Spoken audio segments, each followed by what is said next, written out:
What's up, everybody? Good morning. We are almost at the end here. We just have a couple more positions to get through here. We are to the defensive backs, and once we're done with that, we're pretty much good. There's going to be a little bit more stuff going on here, a little bit more discussion of some mock drafts. We're going to do some work in that field before we get to the actual days of the draft, but this will pretty much take us home in terms of the positional big boards. We're going to do cornerbacks here in this video.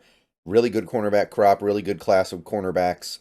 Once again, if you want to see my full big board 1 through 287, you can either become a Ring of Honor level member here on YouTube and go to the community tab, or you can go to my Patreon and become a bonus content tier pledger, and those documents will be available to you. All right, so cornerbacks.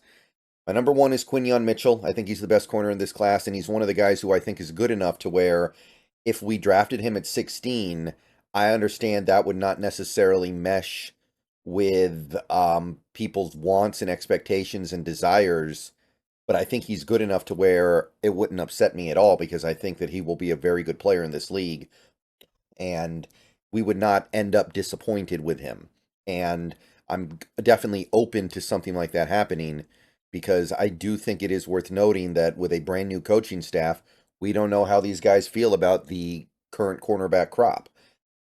We have a pretty good idea that they like some guys, but if they decide they want to bring in Quincy Mitchell, I'm not going to be unhappy about that. My number two is Trey Arnold. He's another mid first round guy for me. Really good all around prospect, really good all around player.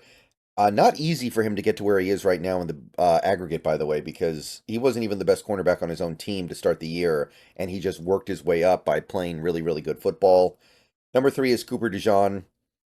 Definitely a guy who would cause some unhappiness if he were to be made a Seahawk in the first round, but I'm telling you right now, he's a lot of fun, a lot of versatility, a lot of ability here, a lot of things going on with Cooper DeJean that I think are appealing.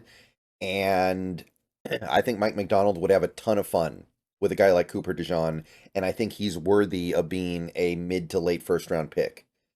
Kool-Aid McKinstry is my second Alabama corner in this class and my fourth overall. Didn't have the monster year I was anticipating for Bama's defense, but still really good, still really talented, still very compelling and very interesting a player.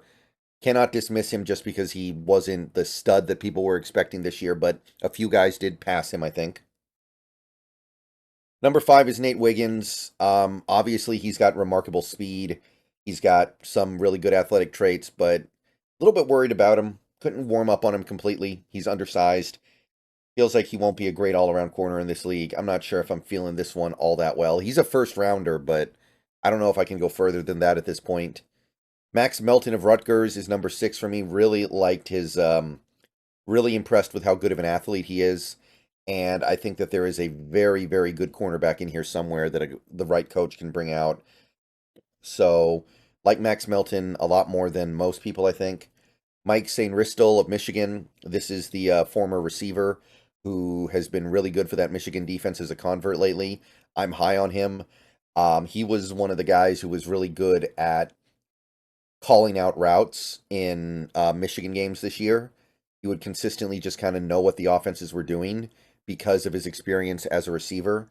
And I think that level of football IQ translates very well and is going to be something that is very covetable. TJ Tampa of Iowa State was my number eight guy. Good all around player. Not quite the razzmatazz of Melton or Sainristil for me, but I do think he's a roughly second round caliber guy. Just a good all around prospect, good all around player.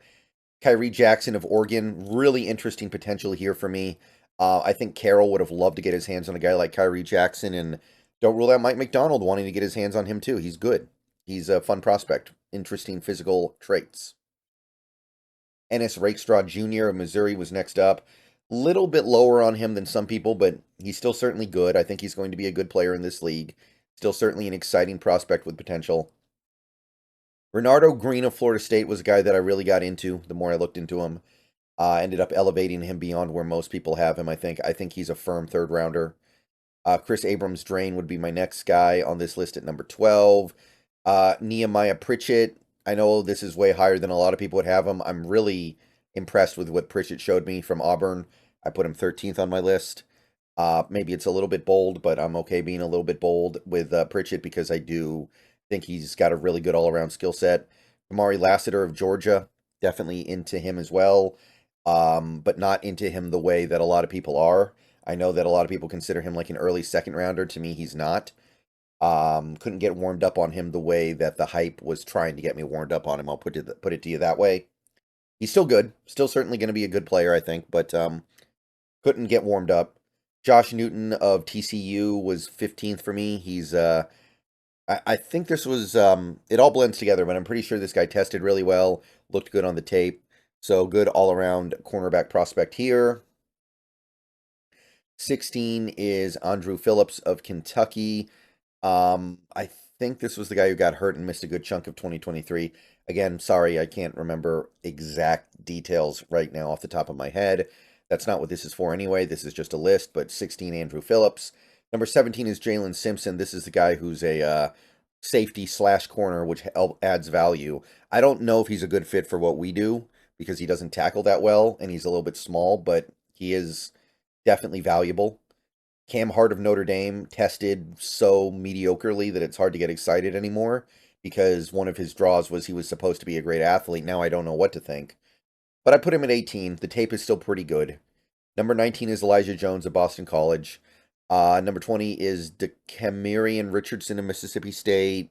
Number 21, DJ James of Auburn. Now we're starting to get into guys that I think are just a little more generic and not super interesting.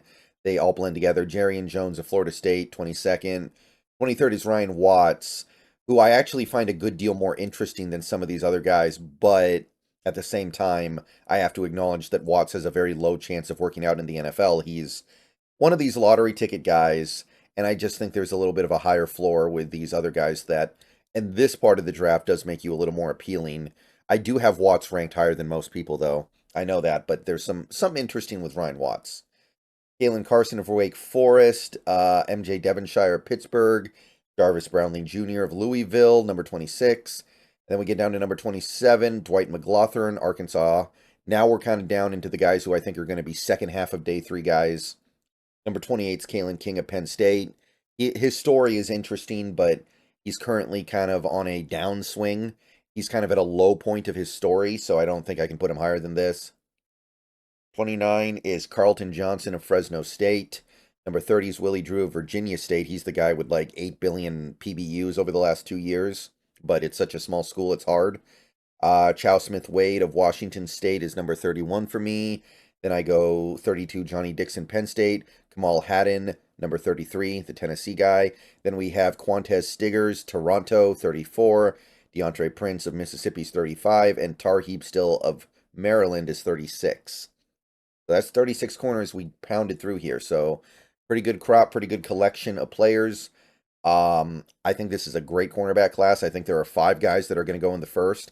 And there are probably 3 or 4 guys that are going to go in the second. There's going to be a decent third round as well. The top of this cornerback draft is great. So don't sleep on it. And don't discount the possibility of the Seahawks wanting to add one because it's really strong up here. All right. One more video coming later. See you guys soon. Go Hawks.